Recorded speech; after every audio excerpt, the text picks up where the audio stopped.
Hi, I'm Aake Elden, 54 years old from Norway, a seasoned professional with a strong background in pharmaceutical and life sciences, focusing on clinical operations and project management.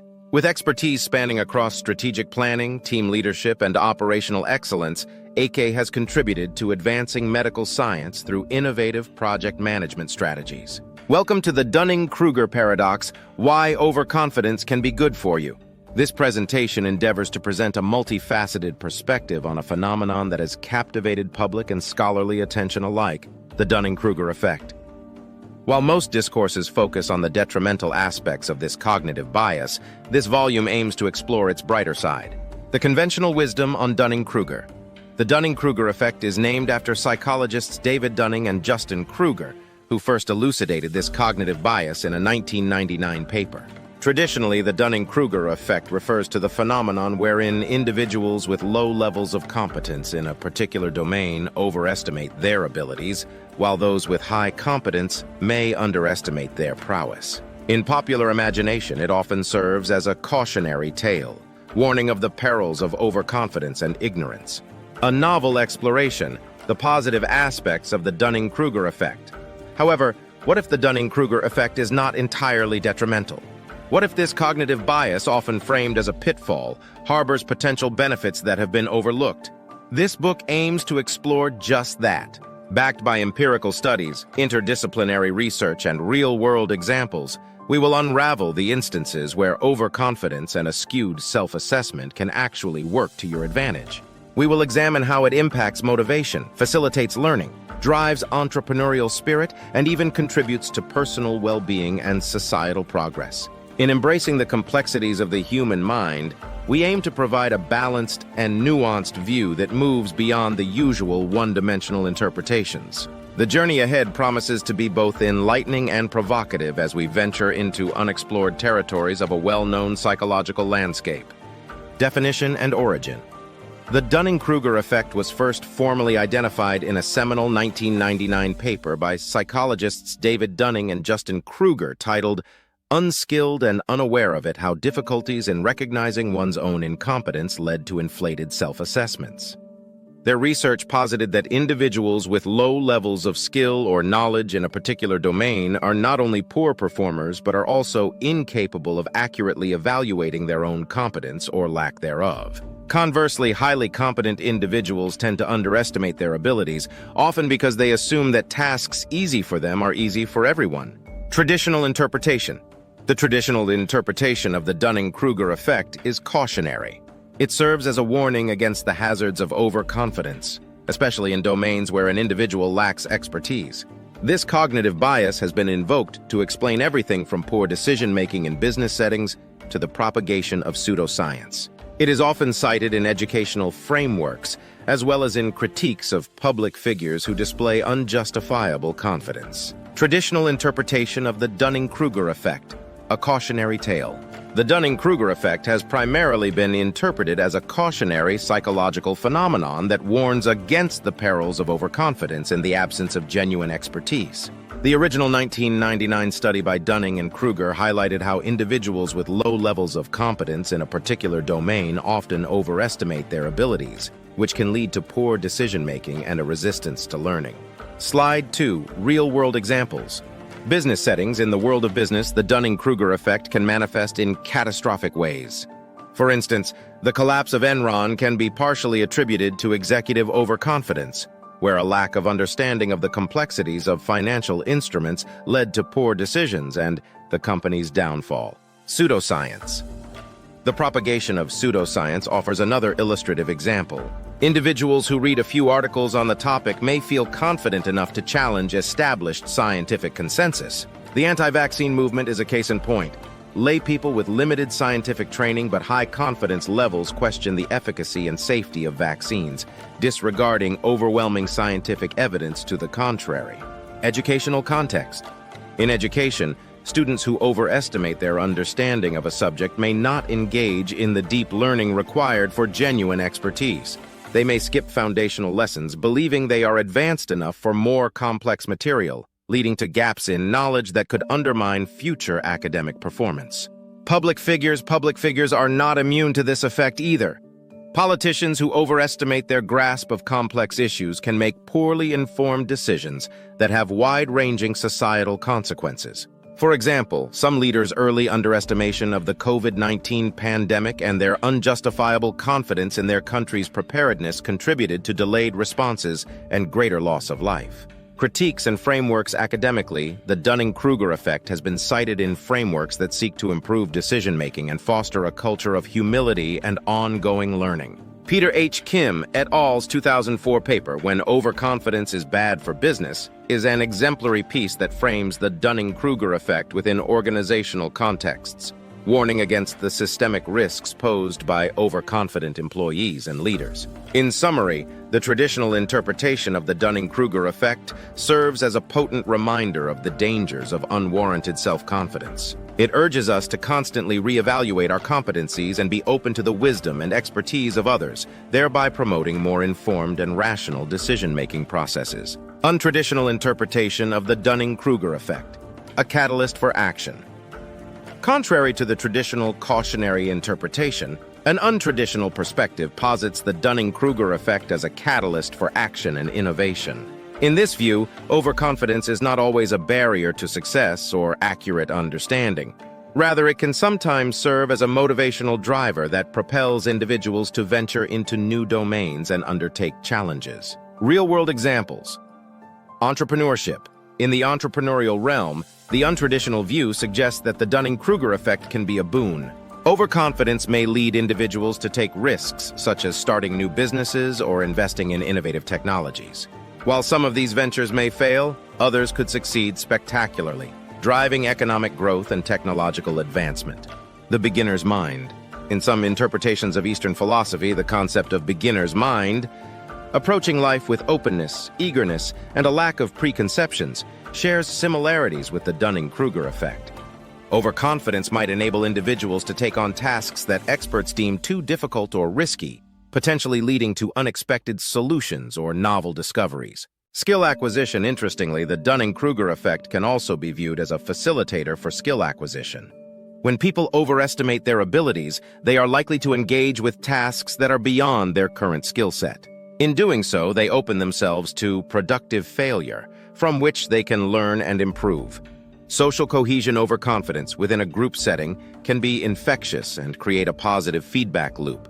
When one individual exhibits overconfidence and succeeds, it can instill a sense of confidence and cohesion within the group. This can lead to improved morale and, in some cases, better collective performance. Academic perspective. From an academic standpoint, some scholars propose that the negative aspects of the Dunning-Kruger effect have been overly emphasized. Works like Rethinking the Dunning-Kruger Effect by Fernandez et al., 2020, question the universal applicability of the effect's traditional interpretation and argue for a more nuanced view that accounts for its potential benefits. Reference: Fernandez, A.A., Shaw, G.P., and Moss, A.J., 2020. Rethinking the Dunning-Kruger Effect, Cognitive Bias or Regression to the Mean. Slide 3. In this alternative interpretation, the Dunning-Kruger effect is not merely a cognitive bias to be mitigated, but also a psychological lever that, when understood and utilized appropriately, can yield significant personal and societal benefits. It encourages us to reassess the universal stigma attached to overconfidence and consider the many contexts where it may be not just advantageous, but essential. Highlights and take-home messages from Rethinking the Dunning-Kruger Effect, Cognitive Bias or Regression to the Mean by Fernandez et al. The paper by Fernandez, Shaw, and Moss represents a critical reevaluation of the traditionally accepted understanding of the Dunning-Kruger effect as a cognitive bias leading to overestimation of one's abilities in low-competence individuals. Highlights: 1. Questioning universality.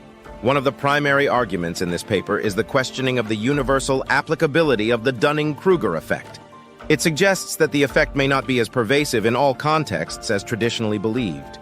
2. Statistical explanation. The authors propose that what is often interpreted as the Dunning-Kruger effect could instead be a manifestation of statistical phenomena like regression to the mean. Context-specific. The paper argues that the Dunning-Kruger effect might be context-specific, varying depending on a range of variables like the task at hand, the culture in which it is observed, and individual differences among the subjects. Limited scope of prior research. Fernandez et al., Also critique the limited scope of prior research, indicating that most studies have been confined to lab settings and may not accurately reflect real-world complexities. Skepticism towards remedies. The paper is skeptical about traditional remedies aimed at correcting the Dunning-Kruger effect, given the new lens through which they propose to understand it. Take-home messages 1. Reevaluate assumptions. The primary take-home message is the call for a reevaluation of our assumptions about the Dunning-Kruger effect. It suggests that we should consider alternative explanations like statistical artifacts when observing patterns of overconfidence. Context matters. It emphasizes that context can play a crucial role in how the Dunning-Kruger effect manifests, which has implications for both research methodology and real-world applications. Nuanced understanding. A nuanced understanding of the Dunning-Kruger effect, as proposed by this paper, could lead to more effective interventions and policies that are grounded in a more accurate view of human cognition and behavior. 4. Revisit interventions. Given the skepticism about the effectiveness of traditional remedies for the Dunning-Kruger effect, there is a need to revisit and revise interventions aimed at mitigating overconfidence. By rethinking the Dunning-Kruger effect through this alternative lens, Fernandez et al. Invite us to engage more deeply with the complexities of human cognition and reconsider the ways in which overconfidence is managed, both in academic research and in practical applications. The Dunning-Kruger effect, since its original articulation by Dunning and Kruger in 1999, has generated a substantial body of research. While the phenomenon itself has been widely observed, various critiques point to methodological flaws and limitations in the research that needs addressing. As someone specialized in this field, let us delve into some of these issues. Sampling bias 1. Non-representative samples. Many studies on the Dunning-Kruger effect have relied on convenient samples, such as undergraduate psychology students. This raises questions about the generalizability of the findings to broader populations. Measurement issues 1. Operational definition. The original study and subsequent research often define competence in diverse ways, making it difficult to compare studies or generalize findings. 2. Self-assessment tools. Many studies rely on self-assessments for measuring both competence and confidence, which might introduce various biases, including social desirability bias. Statistical considerations 1. Regression to the mean, as argued by Fernandez et al. In their 2020 paper, Rethinking the Dunning-Kruger Effect, what is often interpreted as the Dunning-Kruger effect may just be a statistical artifact, regression to the mean. Effect size. While the Dunning-Kruger effect is statistically significant in many studies, the actual effect size can be quite small, questioning its practical relevance. Contextual and cultural factors 1. Lack of cross-cultural research. Most research on the Dunning-Kruger effect has been conducted in Western societies, raising questions about its applicability in non-Western contexts. 2. Domain specificity. The Dunning-Kruger effect may manifest differently across different domains of knowledge or skill, a nuance often not accounted for in research designs. Ethical considerations 1. Stigmatization. The way the Dunning-Kruger effect has been popularly interpreted can sometimes lead to the stigmatization of individuals or groups as being ignorantly overconfident, which has ethical implications for how the research is applied. Temporal factors 1. Longitudinal research. There's a relative dearth of longitudinal studies investigating how the Dunning-Kruger effect may change over time as individuals gain more expertise in a particular domain. By understanding and addressing these methodological limitations, researchers can develop a more nuanced understanding of the Dunning-Kruger effect and its implications for human cognition and behavior. Future research should aim for methodological rigor to rectify these flaws and provide a more comprehensive understanding of this psychological phenomenon. Real-world examples. The Dunning-Kruger effect is ubiquitous, manifesting itself in various spheres of life. For example, an amateur investor may overestimate his understanding of the stock market, leading to ill-advised investments. In another context, someone unfamiliar with the basics of medicine may spread misinformation about vaccines, genuinely believing they understand the topic better than medical experts. Amateur investor. In the realm of finance, an amateur investor may exude unwarranted confidence in their understanding of the stock market. This overconfidence can lead to high-risk investments without proper diversification or risk assessment. Not only could this result in personal monetary loss, but when scaled up, such behavior can contribute to market volatility. Reference for further reading: Barber, BM, and OD&T, 2001. Boys Will Be Boys: Gender, Overconfidence, and Common Stock Investment. Highlights and take-home messages from Boys Will Be Boys, Gender, Overconfidence, and Common Stock Investment by Barber and Odine, 2001. Highlights: Gender and Overconfidence. The study investigates the relationship between gender and overconfidence in the context of common stock investments. Data-driven. The authors use a large data set from a brokerage firm, providing empirical evidence for their claims. Trading activity. Men trade stocks more frequently than women, partly due to their overconfidence in their investing skills. Performance analysis. Despite higher trading activity, men do not necessarily achieve higher returns on their investments compared to women. In fact, the trading costs associated with frequent transactions often lead to lower net returns for men. Risk-taking. The paper also delves into the gender differences in risk-taking behavior, noting that overconfidence leads men to take more risks, which does not necessarily translate into better investment outcomes. Take-home messages. Gender matters. Gender plays a significant role in investment behavior, with men showing a tendency for more frequent trading, partly due to overconfidence. Costs of overconfidence. Overconfidence leads to excessive trading, which, when transaction costs are considered, can result in lower net returns. Risk assessment. The study shows that overconfidence correlates with risk-taking, but this does not necessarily mean better performance. In the investment world, elevated risk does not always yield high returns and can often lead to losses. Importance of moderation. The findings suggest the benefits of a more balanced, less aggressive investment strategy, potentially incorporating insights from all genders. Wider implications. The gender differences in overconfidence and trading behavior can be extrapolated to other domains, shedding light on how cognitive biases manifest differently across genders.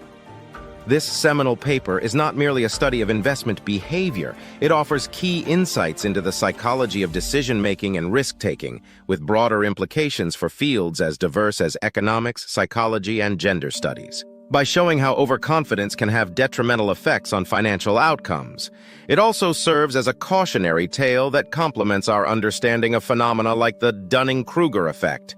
Misinformation about vaccines, the medical field, particularly during times of crisis like the COVID-19 pandemic, offers another arena where the Dunning-Kruger effect is prominently visible. Individuals with a limited understanding of virology, immunology, and epidemiology may nonetheless feel confident enough to disseminate vaccine misinformation. This is not just an epistemic problem, it is a public health issue that can tangibly harm communities by reducing vaccine uptake and herd immunity. Highlights. Concept of post-truth. The paper explores the concept of the post-truth era, where emotional or subjective beliefs often overshadow objective facts in public discourse. Sources of misinformation. The authors categorize various sources of misinformation, such as fake news, ideological outlets, and cognitive biases, among others. Cognitive underpinnings. The paper investigates the cognitive processes that lead people to hold on to misinformation, including the roles of motivated reasoning, cognitive dissonance, and the backfire effect. Mitigating misinformation. The authors discuss strategies for combating misinformation, including corrective information, pre-bunking, and the reinforcement of critical thinking skills. Societal implications. They also elaborate on the broader societal implications of living in a post-truth era, such as the erosion of democratic institutions and the potential for exploitation by autocratic regimes. Take-home messages.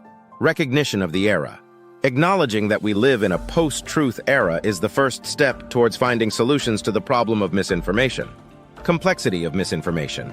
Misinformation is not just an external problem, e.g. fake news, but is closely tied to cognitive processes and psychological biases. Strategic approach required. Combating misinformation requires a multifaceted approach that tackles both the cognitive and societal dimensions. There is no one-size-fits-all remedy. Importance of critical thinking. Reinforcing critical thinking skills is a key aspect of mitigating the impact of misinformation. Societal vigilance. Living in a post-truth era demands heightened societal vigilance to safeguard democratic values and institutions against erosion and exploitation. The paper serves as an invaluable resource for anyone seeking to understand the complex dynamics of misinformation in modern society. It draws attention to the psychological and societal dimensions of the problem, urging a comprehensive strategy to address it. By doing so, it offers a nuanced framework that is indispensable for both scholars and policymakers concerned with the integrity of public discourse in the age of post-truth. Extensions to other domains. 1. Political sphere. People often believe they understand complex policy issues better than they actually do, leading to polarized debates and uninformed voting decisions. Consumer behavior. Overconfidence in one's understanding of a product or service can lead to poor purchasing decisions and dissatisfaction. Social media, the democratization of information, has allowed people to voice opinions on subjects they are not experts in, amplifying the Dunning-Kruger effect on a global scale. Education. Students who overestimate their academic prowess might neglect essential study habits, affecting their long-term academic performance. Workplace. Overconfidence can lead to poor decision-making, affecting teamwork and deliverables, but it can also sometimes drive innovation and risk-taking, as discussed earlier. Political sphere. Example: Kahan's study examines the impact of ideological beliefs on objective reasoning, particularly on divisive issues. It explores motivated reasoning, where decisions affirm pre-existing beliefs, and the role of cognitive reflection in questioning intuitive beliefs. The research demonstrates how ideology can hinder cognitive reflection, leading to polarized views, affecting public discourse and decision-making. It suggests that beyond awareness of biases, active measures are needed to foster objectivity and address the challenges posed by ideological divides in societal issues. 2. Consumer behavior example. The paradox of choice, as studied by Iyengar and Lepper, reveals that an abundance of options can demotivate and deteriorate decision-making quality. Their research through various consumer choice experiments shows that too many choices can overwhelm, leading to dissatisfaction and decision fatigue. This underscores the importance of context and expertise in navigating choices, challenging the notion that more options always equate to better outcomes. Their findings have significant implications for marketing, public policy, and personal well-being, advocating for a balanced approach to choice. 3. Social media example. Vosugi, Roy, and Arl's study on the spread of news online reveals that false information circulates more rapidly and widely on social media than true stories, driven by human psychology rather than bots. Their research underscores the significant role of emotional responses in the dissemination of misinformation and highlights the urgency for multifaceted strategies to combat the impact of false news on public discourse. This work emphasizes the need for ethical considerations in information sharing and the development of countermeasures that address both technological and human factors. 4. Education example. Student D's overestimation of their calculus abilities, leading to inadequate preparation and poor exam performance, reflects a fixed mindset, contrasting with the growth mindset Dweck advocates in Mindset, the New Psychology of Success. This mindset not only limits academic achievement, but also personal development, underscoring the transformative potential of embracing challenges and learning from failures across various life domains. Dweck's work emphasizes the malleability of our abilities through effort and learning, advocating for a shift towards growth mindsets to enhance resilience, achievement, and overall well-being. 5. Workplace example. Employee E thinks they are adept at project management and decides to bypass the advice of colleagues in a team project. The project misses its deadline, affecting the team's performance. On the other side, Employee F, who is also overconfident, takes a calculated risk on an innovative approach that ends up succeeding, boosting the team's morale and output. Reference Edmondson AC 1999. Psychological Safety and Learning Behavior in Work Teams. Highlights. Amy C. Edmondson's work on psychological safety highlights its crucial role in enabling team members to take interpersonal risks, fostering an environment conducive to learning, innovation, and effective problem-solving. Psychological safety, established through leadership that prioritizes open communication and trust, significantly impacts team dynamics and organizational adaptability, enhancing overall performance. This concept underlines the importance of creating safe spaces within the workplace where open dialogue, trust, and constructive feedback are encouraged, contributing to an organizational culture adept at navigating complex challenges. Slide 5. So how do you know if a problem is complex? Determining whether a problem is complex involves considering several dimensions that contribute to its overall complexity. Below are factors that can help you assess the complexity of a problem, drawn from research and scholarly discussions in the fields of systems theory, decision-making, and problem-solving. Indicators of complexity. 1. Multiple variables. A complex problem often involves numerous variables that interact in unpredictable ways. The more variables, the more complex the problem is. 2. Nonlinearity. In simple problems, changes in input result in proportional changes in output. In complex problems, the relationship between variables is nonlinear, making predictions challenging. Uncertainty. If there are many unknowns and uncertainties involved, the problem is complex. 4. Dynamic nature. Complex problems often change over time. The problem you are trying to solve today may not be the same problem tomorrow. 5. Interconnectedness. In complex problems, the various elements are interconnected in intricate ways, which means that changes in one element can result in unpredictable changes in others. So multiple perspectives, complex problems often involve various stakeholders, each with their perspectives and values, making it difficult to achieve a consensus. 7. Ambiguity. If the problem definition itself is unclear or open to multiple interpretations, this adds another layer of complexity. 8. High stakes. When the consequences of solving a problem are significant and far-reaching, the problem itself is often complex. Adaptive challenges. Unlike technical problems, which can be solved with existing knowledge, complex problems often require new learning and adaptation. 10. Feedback loops. The existence of feedback loops, where the output of a problem becomes an input, further complicates the problem-solving process. Methodologies for assessing complexity. 1. Systems thinking. Utilizing systems thinking can help map out the various components of a problem and how they interact. 2. Sensitivity analysis. This involves changing one variable at a time to see how it affects the overall problem, which can indicate how sensitive the problem is to changes in individual variables. 3. Expert consultation. Sometimes consulting with experts in the field can provide insights into the hidden complexities of a problem. 4. Historical analysis. Looking at how similar problems have evolved over time can provide insights into the problem's complexity. 5. Stakeholder analysis. Understanding the viewpoints of all stakeholders can highlight the social, economic, or political complexities involved. Assessing complexity is often an iterative process that involves both quantitative and qualitative analysis. Recognizing the complexity of a problem is the first step in selecting the appropriate methods and tools for tackling it. For further reading, you might find Thinking in Systems by Donella Meadows or The Fifth Discipline by Peter Senge to be useful. Both texts delve deeply into the nature of complex systems and problem-solving. Both Thinking in Systems by Donella Meadows and The Fifth Discipline by Peter Senge are seminal works in the field of systems thinking and organizational learning. Here are the highlights and takeaways from each. Side 6, Thinking in Systems by Donella Meadows. Highlights. 1. Introduction to Systems Thinking. Meadows provides a foundational understanding of systems thinking as a way to understand interconnected and complex structures. Components and structure. The book breaks down systems into their basic components: elements, interconnections, and a function or purpose. Leverage points. Meadows discusses the idea of leverage points, specific areas within a system where a slight change can lead to significant impacts. Feedback loops. She explores the role of feedback loops in systems and how they govern behavior, often creating self-reinforcing or self-balancing cycles. Resilience and sustainability. Meadows discusses how systems can be designed for resilience and long-term sustainability, considering environmental factors.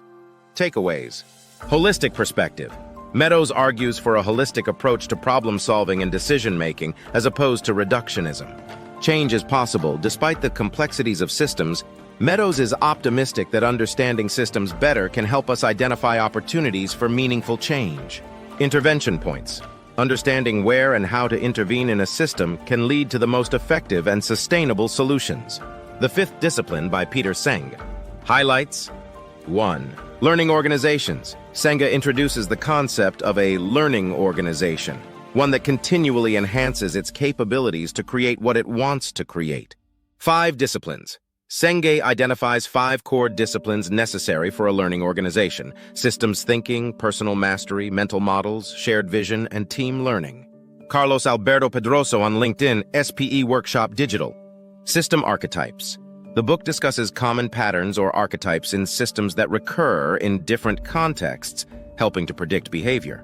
Dialogue versus discussion. Senga talks about the importance of dialogue in team learning, which is open and allows insights to be freely shared, as opposed to a discussion, which seeks to resolve viewpoints. Balancing feedback loops. Similar to Meadows, Senga also talks about feedback loops but places them in the context of organizational learning and decision-making. Takeaways. Adaptability is key. For organizations to be successful in the long term, they must adapt and learn from both their successes and failures. Collective wisdom. Organizations are more intelligent when they utilize the collective wisdom of all team members, a concept central to becoming a learning organization. Integrated approach. Systems thinking is not just another discipline, but integrates all of the other 4 disciplines, hence termed as the 5th discipline. Both books provide deep insights into how to approach complex problems, whether they be ecological systems in Meadows' case or organizational challenges in Senga's. Understanding the principles laid out in these texts can help in recognizing and addressing complexity effectively. Slide 7, please think about the Dunning-Kruger, how you act yourself with new information. With this, I say thank you and have a wonderful day. Slide 8, key takeaways and summary. The Dunning-Kruger effect highlights the importance of self-awareness in accurately assessing our capabilities and limitations. Overconfidence, while often seen negatively, can drive innovation, risk-taking, and personal growth when approached with mindfulness. Embracing a growth mindset encourages continuous learning and adaptability, key to navigating challenges and leveraging opportunities. Psychological safety within teams fosters an environment where risks can be taken and learning from failure is encouraged, enhancing overall performance. Thank you very much. It's very informative and valuable. Thank you.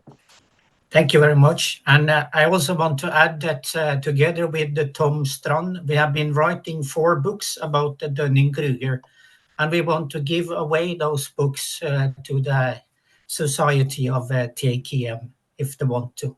Yeah. Oh, that would be great.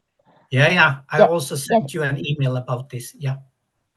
Thank you. I will interpret what you said. 那我们的 Aake 博士呢，他和就是 Tom Strand 先生，他们2个人共同，然后就邓宁克鲁格效应这个话题，然后写了一共4本书。那他们也非常乐于跟我们分享这4本书。那感兴趣的朋友呢，可以你可以打在聊天框里，我们会把这4本书，然后的名称分享给大家。As we got much acclaim from the audience, and we also have collected some questions from the audience, and they are mainly in Chinese, and my colleague has helped to translate them into English, and I will put them into the chat, and also I will do the interpretation. Just after you speak 2 to 3 sentences, I will interpret, and you speak, I interpret like this way. 那我们非常感谢我们 Aake 博士刚才就邓宁克鲁格效应的精彩分享。我们现在进入问答环节，大家有问题的话可以随时提出，可以把问题打在聊天框里，中文英文都可以。那 Aake 博士呢，现在就是在线回答大家的问题。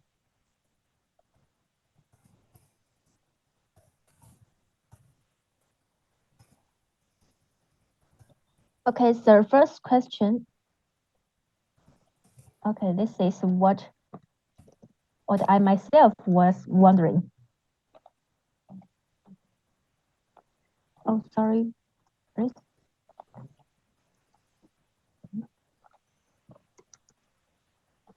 Okay. Maybe I'll sorry. I can't put them in the chat. Something's wrong with my keyboard, but maybe I will just read them. The first question is, how can overconfidence be cultivated intentionally? 那首先我们第一个问题呢，就是如何刻意培养过度自信。Thank you very much for the question. And how can you then be aware of the overconfidence and also by intentionality? And the way I see it, and also the way Tom sees it, is that we can use AI to really simulate the results here. So then we can be aware of it before we are taking the decision. So that's the interesting things. Since we got more approach and we got more data compared to previously. Previously, we were more into introspection and we were also thinking about the organization. But if we turn it the other way around and we are thinking about the individual and how the individual can then grow into this, and then we can use AI, for instance. And yes, there's a thin boundary between confidence and overconfidence. Yes, that's totally true. And going through all the research here, it may seem that the Dunning-Kruger effect is more prevalent into Western society. But so how can you then be sure about if you're confident and if you're overconfident? Then you can also use your data and you can use your previous behavior. Have you been in similar situations? And then there are also some kind of a group psychology. Someone need to disagree with your mind. If someone disagrees, then you're more into the red thin line of confidence / overconfidence. So thank you very much. It was a very good question. Okay, I'll interpret. 那第一个问题呢，就是关于这个过度自信，去如何去刻意的培养。其实这一点我们可以充分的利用现在的 AI 技术，就是让我们，比如说我们在做任何决策之前，比如说我们可以用 AI 技术帮助我们去衡量，就是我们的这个做的决策，我们的行为是否过于自信。因为在过去我们有很多的数据，很多的方法，就是帮我们去做这样的反省。那反过来，我们也可以就是同样的利用这个 AI 技术，它也能够帮我们进一步的去，比如说进一步的去思考，就是我们的这个方法行为它是否合理，它是否比如说是自信的，还是说过于自信的，我们可以通过 AI 技术来帮到我们。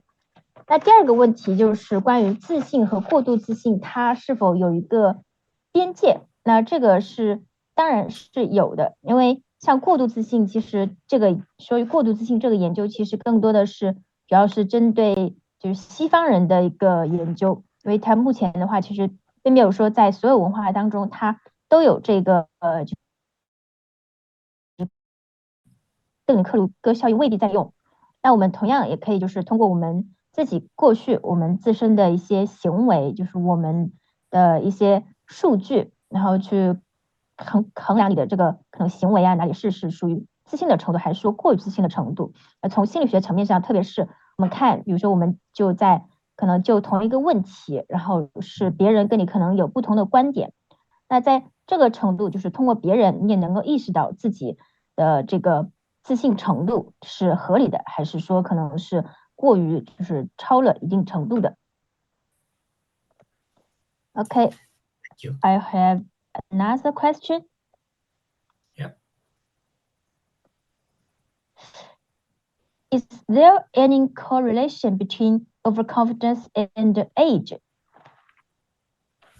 Thank you very much for also an interesting question. There seems to be the research. There seems to be that like if you are younger, if you are a preteen, then you are more overconfident. And if you're into the beginning of your studies, you're also more overconfident. But with age, experience, and if you then can add insight, then the overconfidence drops. But this means that you have to really scrutinize this and look at it. So basically, what you can do is to try to measure your own individual senses of complex problem solving, or the way you see things, or the way you view the world, or if you can correlate it to, for instance, World Economic Forum or OECD and the MIT matrix. So what are the future skills? So if you are aware of this, then then you will have less overconfidence. But with age, it seems to be like if you're over 60 years old, the few studies that have been done, that overconfidence drops. 那我们这个第三个问题呢，是说你的这个过度自信跟年龄是否有关系？那答案是的，特别是就是年纪可能越小，比如说特别是我们在青春期或者成年初期的时候，你这个时候是非常容易过度自信的。但随着你的经验，你的可能社会经验、职场经验慢慢的增多了，那你对问题的见解也渐渐加深了，那你的过度自信的程度呢也慢慢的降低。那这个可能就是随着年龄的往上，就是年龄的增长，那这个过度自信的程度，它可能也是有所下降。这个呢也伴随着就是我们看这个世界的方式，我们解决复杂问题的这个方式，通过各种衡量指标，就是我们在慢慢的这个学习成长过程当中，它都会就是帮我们就是一定程度的，就是更加的去了解自己，那这个自信的程度呢也就慢慢的有所变化。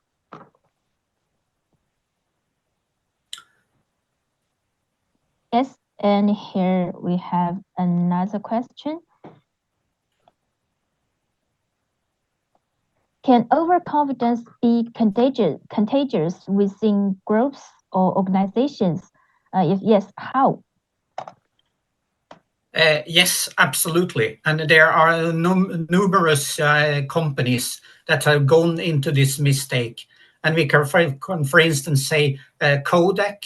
Kodak, they had already the digital photography. They have invented that, but rely heavily on their physical film because they were only looking or mainly looking at their cash flow and not into innovative ideas. And then, of course, you can name them all. After all, you can name, for instance, Nokia with their cell phone, and also with IBM, the previously CEO that said internet is not going to be there for a long time. So, so there are several of those cases. And within their limitation of information, they may think they have done an excellent choice, but they lacked their information and they lacked good advisors. So basically what I can say, if you have good advisors around you, they will kind of correct this. But it's a very interesting question, so thank you very much. And I also saw another question here. Is it possible to use digital twins for simulation to enhance awareness and chatbot tech to increase understanding before sharing thoughts with other team members, create more intelligent reflections? And yes, absolutely. But here I also have Tom Strand that can maybe elaborate on this topic because he is more an expert of digital twins than I am. So maybe you can say something, Tom, about the digital twins and the simulation here. Yeah, it's possible to use digital twins, and you can make one digital twin of humans. That means that you can incorporate data into the human digital twin, even data you can't understand at certain point of time. And then you can share this kind of data with another person or a context. And then in that process, you can have a self-learning process before having discussions with team members.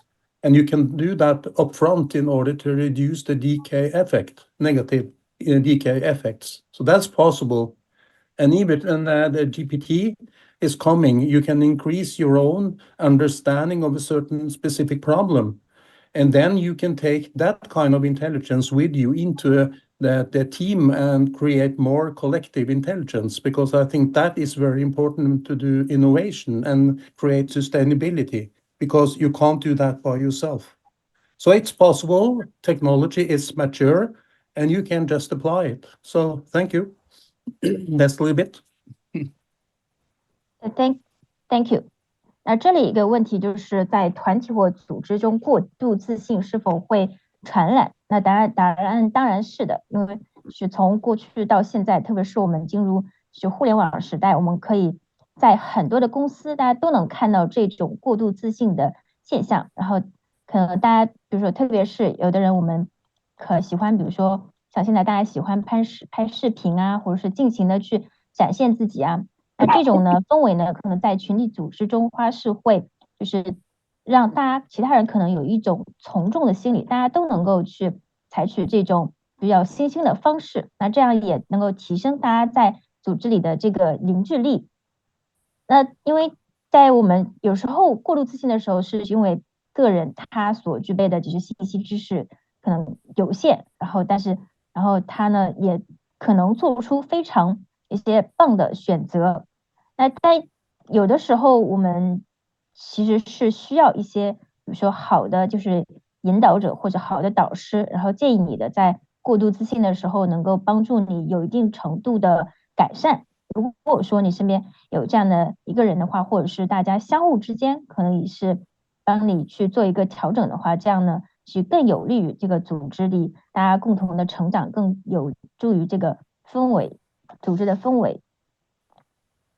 那这里还有一个问题呢，我们刚刚提到是说，是有没有可能用这个数字双胞胎、数字双子星，它应该是一个 AI 技术吧？然后是否能用它来进行一个模拟，然后能够提高就是人的自我意识，或者是通过这个我们现在的就是 AI 技术，这么聊天的机器人啊这些技术，然后提升就是个人的一个理解能力，然后呢再与他人，然后在就是团队里其他成员再去分享自己的想法。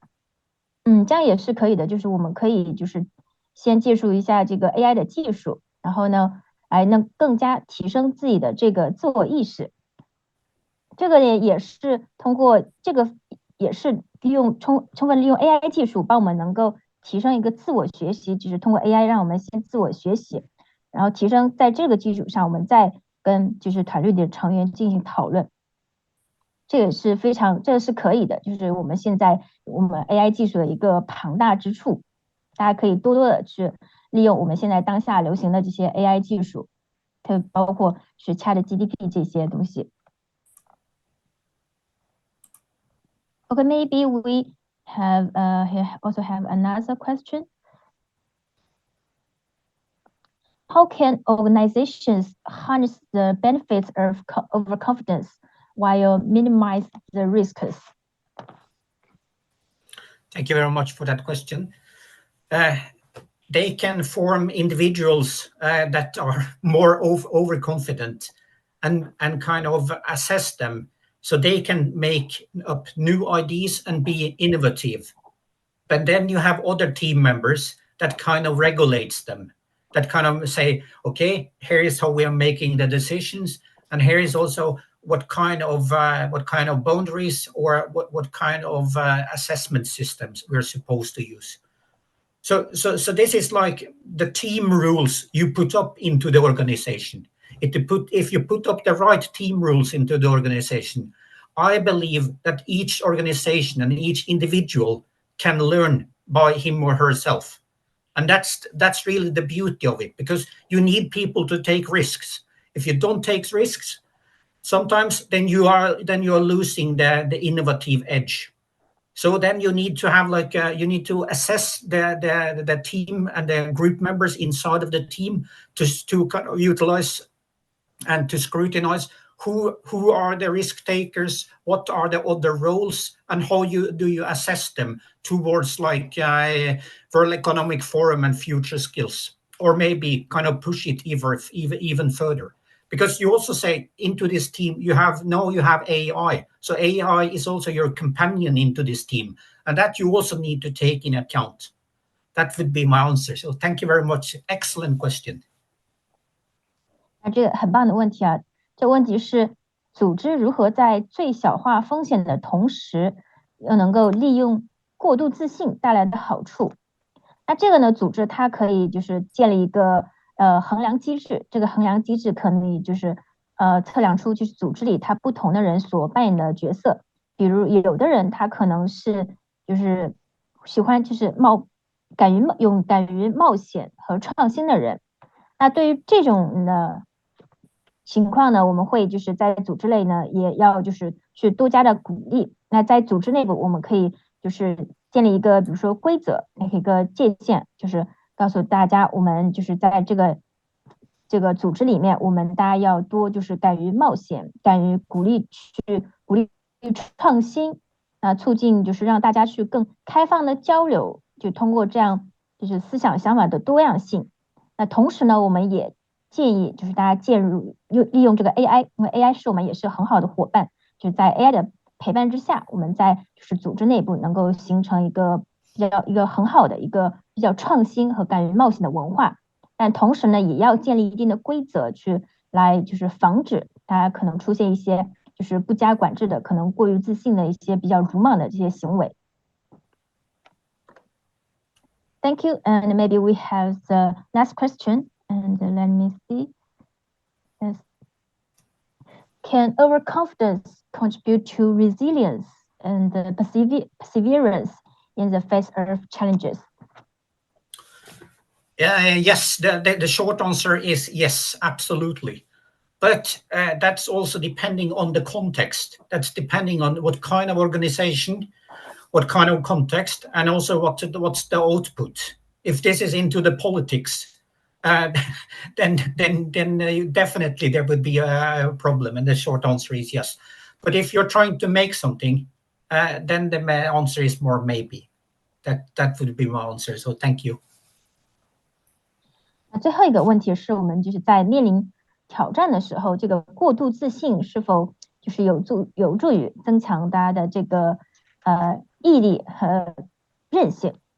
答案是的，就是它是有助于，但是这个就是过度自信有时候也要看就是情况和你就是处于什么样的组织内有效，就是要涉及到具体的这个情境，比如说在政治场合，那这个过度自信可能它就会带来一个难题。那答案呢，就是我们就是要因具体的情况而异。Thank you. Thank you very much. Aake. Thank you very much for your great presentation and great answers. And I think that's maybe, yeah. Thank you. Yeah. And I think that's maybe all for today's questions. And thank you once again for your presentation. And thank you for your support and contribution to GO-TKM. It's a great honor to have you with us. Thank you. No, the honor is mine. So thank you very much.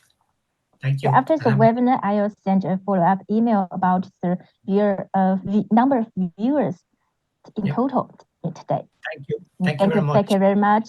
Thank you. Yeah. Have a good rest of the day. Bye-bye. Bye-bye. Bye-bye. Thank you. Thank you, Tom. Thank you. Thank you, Ayer. Thank you for your questions.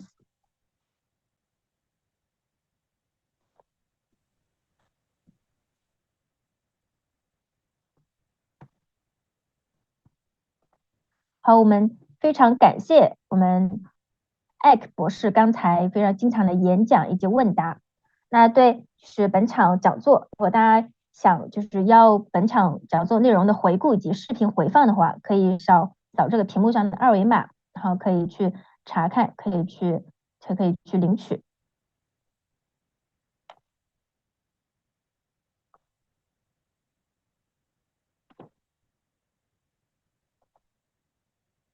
那在这里我们也做一下我们下一场直播的预告。下一场直播的是就是来自美国的 Vanessa 刘和 Judith William 两位女士主讲啊，她们呢都是哈佛大学的博士，然后同时她们呢共同创立了这个隐性知识萃取公司 SugarWork。他们给我们带来的话题是 AI 如何让企业专家智慧传承。那这场直播呢是在21号的上午10点到11点。那感兴趣的朋友可以扫屏幕上二维码，然后报名。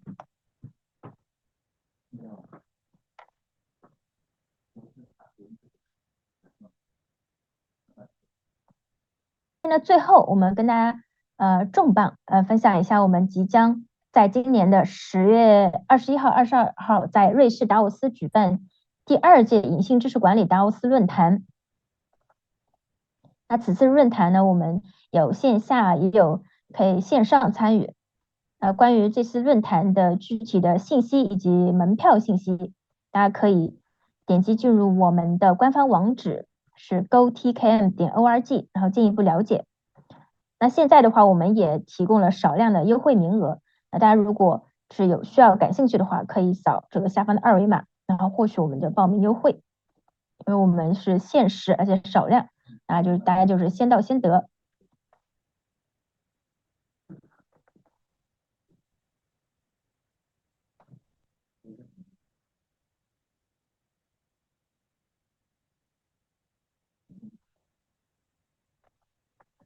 好，以上就是我们今天的全部内容，然后欢迎大家的观看，我们下一期再见，大家晚安。